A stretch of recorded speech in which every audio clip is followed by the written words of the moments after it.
Desde Canadá en español, llega la información que te conecta con tu comunidad. Esto es RCE Noticias, actualidad, análisis y los hechos más relevantes en un solo lugar. Hola y saludos querida comunidad hispana de Canadá.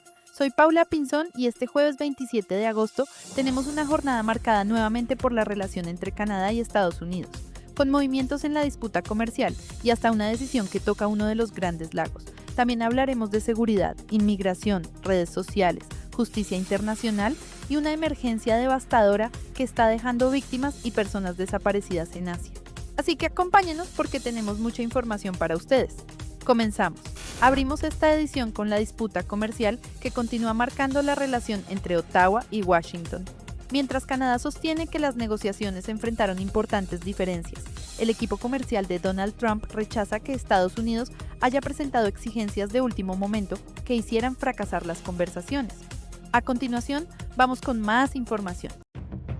El representante comercial de Estados Unidos, Jamieson Greer, rechazó la versión de Ottawa de que exigencias estadounidenses de último momento hicieron fracasar un acuerdo comercial entre ambos países la semana pasada. Según Greer, fue el propio Canadá el que se retractó tras plantear nuevas condiciones sobre la implementación del pacto. En entrevista con CBC News, Greer dijo que el ministro canadiense Dominic LeBlanc regresó de Ottawa con solicitudes adicionales que, según él, resultaron excesivas para Estados Unidos. Calificó la propuesta rechazada como el mejor acuerdo disponible para cualquier país del planeta. Entiendo por qué los canadienses quieren obtener todo lo que puedan y tratar de ampliar las concesiones de Estados Unidos, pero nosotros estamos enfocados en hacer lo que sea mejor para Estados Unidos y en acomodar a Canadá hasta donde sea posible. Si del lado canadiense hay nuevas represalias, por supuesto que no nos vamos a quedar de brazos cruzados. Nuestra posición es no tomen represalias. El primer ministro Mark Carney había afirmado que los términos habrían limitado la capacidad de Canadá para firmar acuerdos comerciales con otros países y habrían debilitado industrias clave y protecciones al idioma francés. Greer negó esas acusaciones y dijo que no existía ningún texto que respaldara tal restricción. Greer confirmó que no mantiene contacto con LeBlanc por el momento y que no está claro cuándo podrían retomarse las negociaciones. Diría que en este momento no tenemos canales de comunicación abiertos. La parte canadiense está avanzando con nuevas medidas de represalia y con distintas acciones de ese tipo, así que, en ese sentido, no me queda claro qué podría pasar. Carney, por su parte, dijo que su gobierno prefiere asumir los costos de una guerra comercial prolongada antes que aceptar los términos propuestos por Washington y adelantó que buscará fortalecer relaciones comerciales con otros aliados globales. Mientras los premiers provinciales canadienses discuten nuevas medidas de presión contra Washington, si esto escala, no podemos volver a la mesa y él continúa atacándonos. En mi opinión, todas las opciones están sobre la mesa. La premier de Alberta, Danielle Smith, descartó la posibilidad, planteada por el premier de Ontario, Doug Ford, de gravar o cortar las exportaciones petroleras a Estados Unidos, advirtiendo que eso devastaría la economía canadiense. No puedo imaginar una decisión política más desastrosa que cortar o imponer un impuesto al petróleo de Alberta destinado a Estados Unidos. Hacerlo devastaría por completo la economía canadiense. El premier de Saskatchewan, por su parte, dijo que no quiere un impuesto a las exportaciones de potasa, pero prepara aranceles equivalentes sobre el alcohol estadounidense. Y seguimos precisamente con las medidas comerciales de Canadá. Ottawa decidió retirar los productos pesqueros y mariscos estadounidenses de la lista de represalias después de recibir fuertes preocupaciones de la industria, una decisión que busca evitar nuevos costos para empresas canadienses que dependen de esas importaciones. Veamos qué productos quedaron finalmente fuera de esta medida. El gobierno federal canadiense eliminó los productos pesqueros y mariscos estadounidenses de su lista de aranceles de represalia, apenas un día después de haberlos incluido, tras una intensa presión de la industria del este del país. El cambio se anunció la noche del miércoles, luego de que Ottawa impusiera el martes contraaranceles por $27.600 millones canadienses a productos estadounidenses, en respuesta a los aranceles del 50% que Washington aplicó el fin de semana tras el colapso de las negociaciones comerciales. Los mariscos figuraban en la lista inicial con una tasa del 25%. El ministro de Finanzas, François-Philippe Champagne, dijo que el retiro se hizo en el mejor interés de Canadá, tras escuchar a los canadienses, aunque evitó precisar qué mensaje podría enviar esto a Washington. Representantes de la industria advirtieron que un arancel del 25% habría hecho económicamente inviable el procesamiento en Canadá, dado que la langosta capturada en Estados Unidos se envía a plantas canadienses durante la temporada baja de pesca, antes de regresar al mercado estadounidense. Nat Richard, director de la Asociación de Procesadores de Langosta, advirtió que la medida habría forzado el cierre anticipado de varias plantas que emplean a cientos de trabajadores. El gobierno federal mantendrá su respuesta arancelaria dólar por dólar contra Estados Unidos, pero añadió nuevas líneas arancelarias a otros productos, como alambre de cobre, madera y carbón vegetal, tras retirar los mariscos de la lista.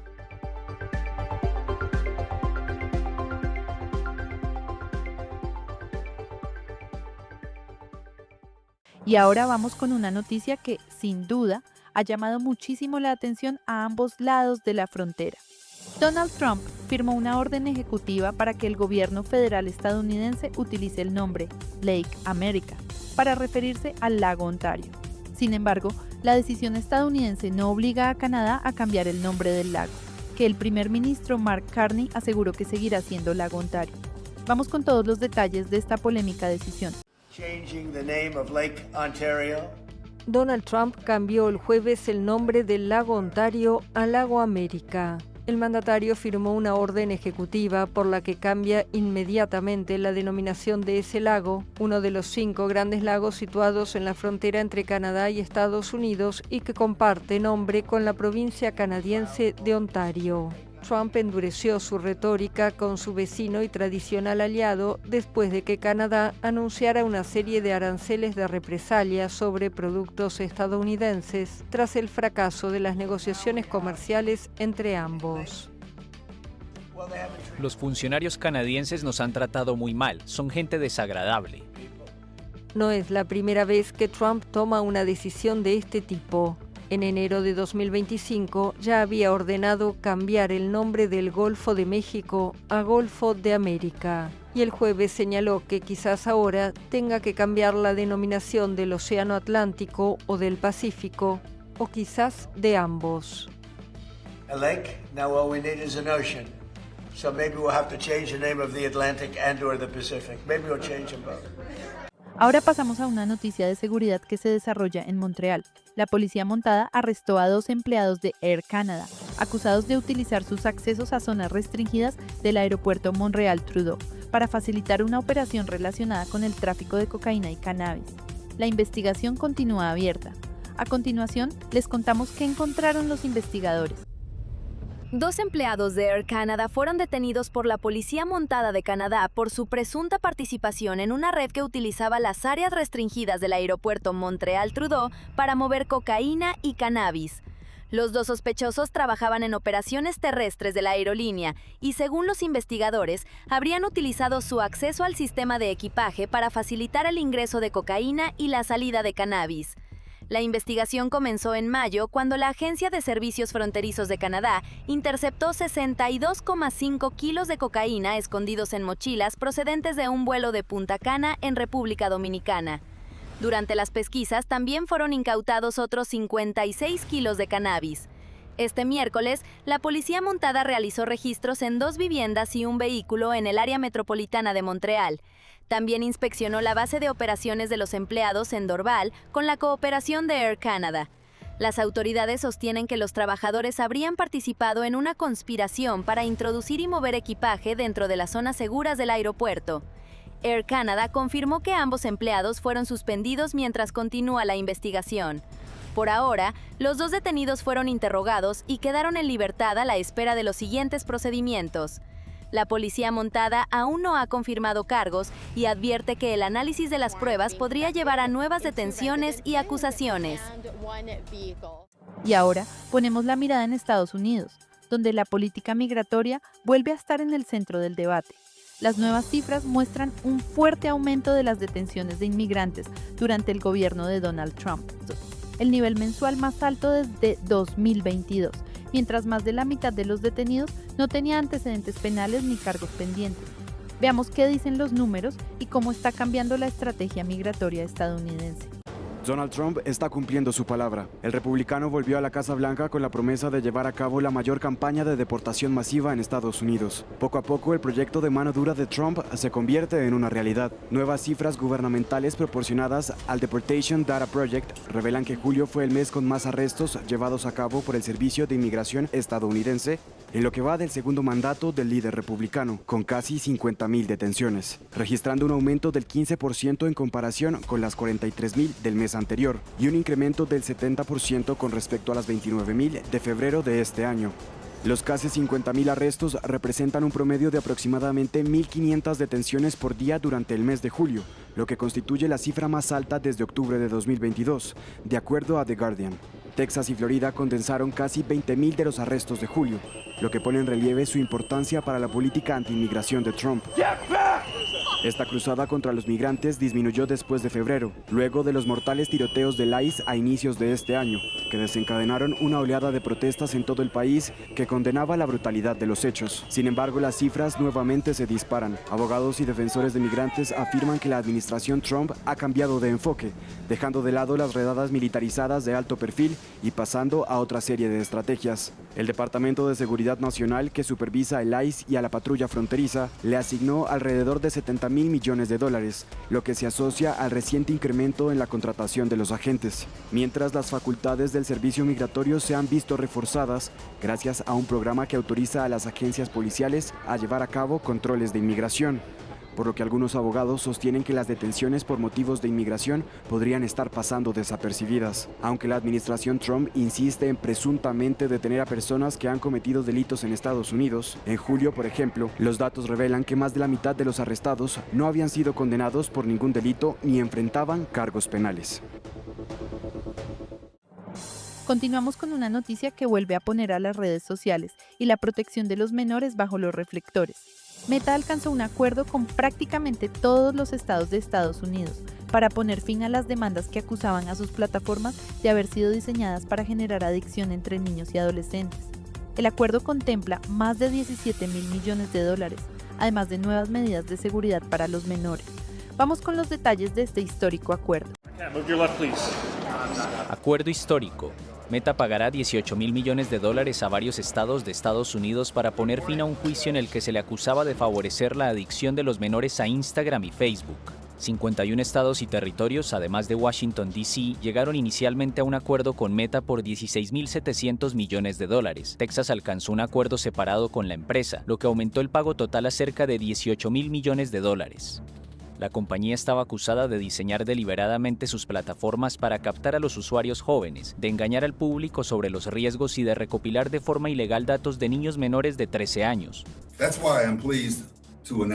Me complace anunciar hoy un acuerdo en las 3 demandas independientes de nuestro estado contra Meta Platforms, Facebook, Messenger e Instagram. Estos acuerdos incluyen tanto una importante restitución monetaria para nuestro estado como, más importante aún, medidas cautelares que garantizarán que las políticas de Meta protejan a nuestros niños mientras usan estas plataformas. Según el acuerdo, Meta acordó hacer cambios importantes que implican verificación sólida de la edad de los usuarios, impedir que los adolescentes usen sus aplicaciones durante la noche e imponer un límite de 2 horas de uso diario acumulado. Además, por defecto, las aplicaciones deberán desactivar todas las notificaciones durante el horario escolar. El acuerdo tiene lugar tras años de críticas de padres y expertos contra las redes sociales, señaladas de haber provocado una crisis de salud mental entre los jóvenes estadounidenses. Esta es una victoria significativa para las familias de todo el país, para los padres, para los hijos, para quienes sufren en silencio y para quienes sufren públicamente. Este es un gran avance, un punto de inflexión. El texto se aplicará solo a los adolescentes de los estados firmantes y no crea ningún precedente fuera de Estados Unidos. El documento, que deberá ser validado por un juez, señala que el acuerdo no constituye una admisión de responsabilidad ni de conducta indebida por parte de Meta, que ha negado de forma constante las acusaciones en su contra. El acuerdo llega una semana después de la apertura de este juicio, que se suma a otros 2 casos similares en los que Meta ya fue condenado, en Santa Fe, Nuevo México y Los Ángeles, California. Otros procedimientos siguen en curso. Ahora pasamos a una noticia relacionada con uno de los casos judiciales más importantes de las últimas décadas.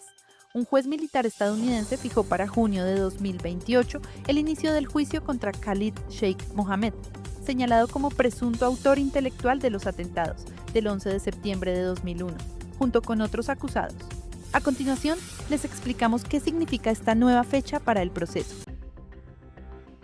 Khalid Sheikh Mohammed, el presunto cerebro detrás de los atentados del 11 de septiembre de 2001 en Estados Unidos, será juzgado a partir del 5 de junio de 2028. El anuncio fue hecho el jueves por un portavoz del Tribunal Militar estadounidense en la base de Guantánamo, en Cuba, donde Mohammed está detenido desde 2006. Este ingeniero de formación, que cursó estudios universitarios en Estados Unidos, era considerado uno de los principales lugartenientes del líder de Al-Qaeda, Osama Bin Laden. Mohammed ha dicho que fue quien ideó los atentados del 11 de septiembre de la A a la Z, pero además participó en otra serie de complots contra Estados Unidos. La operación más mortífera fue la del 11 de septiembre de 2001, que causó la muerte de casi 3.000 personas, después de que aviones secuestrados se estrellaran contra las Torres Gemelas de Nueva York y el Pentágono en Washington, mientras otro aparato cayó en un campo de Pensilvania.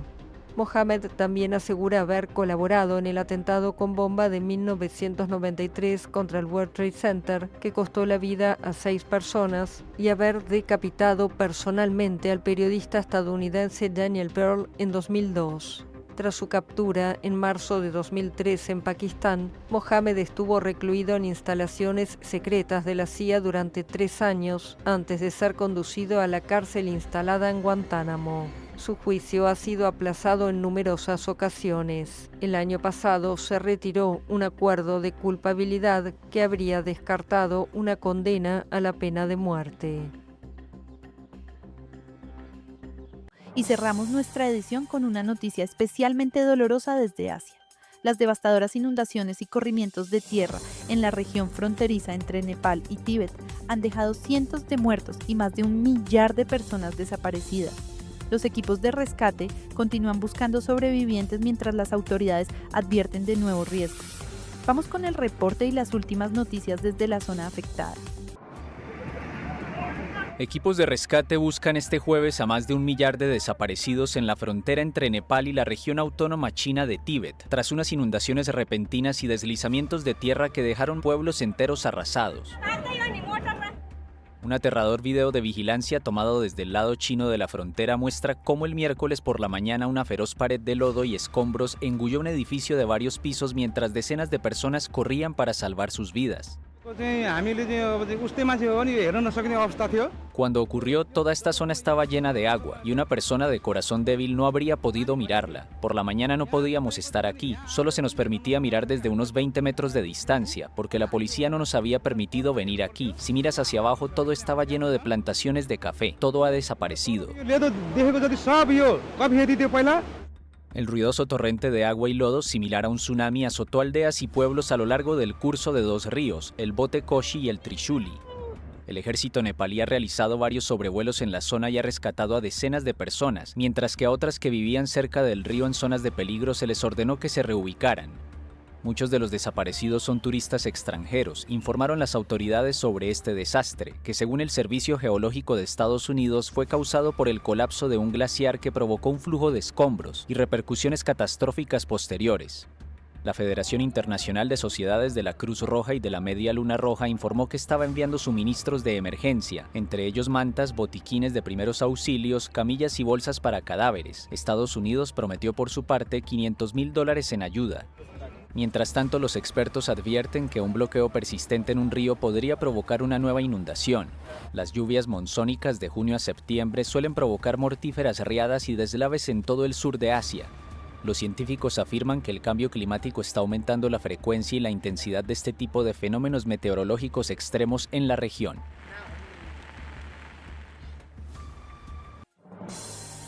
Y bueno amigos, hasta aquí nos acompañamos por hoy. Gracias por abrirnos nuevamente un espacio en sus hogares, en sus trabajos, en sus negocios o mientras van camino a sus actividades. Para nosotros es un verdadero gusto poder estar cerca de ustedes. y mantener unida a esta gran comunidad hispana que sigue creciendo en Canadá. Y recuerden algo, aunque vivamos lejos de nuestros países de origen, nuestras raíces, nuestro idioma y nuestras historias siguen siendo parte de quienes somos. Canadá también se construye con cada una de nuestras culturas, nuestros esfuerzos y nuestros sueños. Gracias por estar aquí, por escucharnos, por compartir nuestras noticias y por recomendarnos con familiares y amigos. Yo soy Paula Pinzón y será un placer reencontrarnos en nuestra próxima edición. Cuídense mucho, disfruten de su día y como siempre reciban un abrazo enorme de parte de todo nuestro equipo. Bendiciones para ustedes y sus familias. Nos vemos muy pronto. Hasta la próxima. Suscríbete, dale like y comparte, porque la información no se detiene y nosotros tampoco. Esto fue RCE Noticias. Mantente informado todos los días con las noticias más relevantes de Canadá y del mundo hispanohablante. Sigue conectado a nuestra programación y no te pierdas las próximas emisiones. Aquí, en Canadá en Español. Hasta la próxima.